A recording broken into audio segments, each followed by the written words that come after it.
Ahmadu Bamba nee na lam yabdu du feeñ mukk mislul Mustafa ku mel ni kañu tànn ka Muhammadi turam moo di Muhammad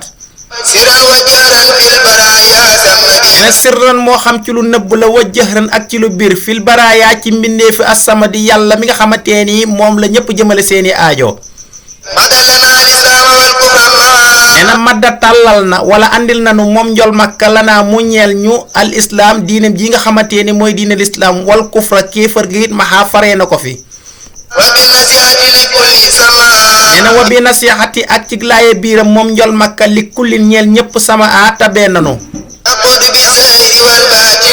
nee na yaquudu dana wommat bi zaahiri lay aji feeñ wal baatin ak lay aji nëbb lépp man ka nga xamante nii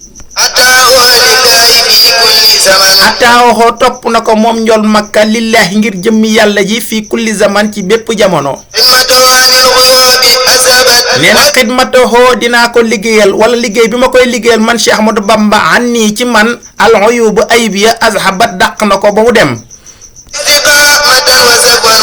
waaye mu ci loolu de wal istiqaamatan mu may ma ak jub xocc mu ñeel ma wa safwan akub sell wahabat moo ma ko may moom njol makka nee na lii baana leer na naññ mu ñeel ma man Cheikh Ahmadou Bamba kawnuk Mustafa nekku kañu tànn ka raisa dig njiit li kulli man ñeel képp ko xamante ni xat fudiloo gënalees na ko ruusa ci njiiti maanaam ci président yi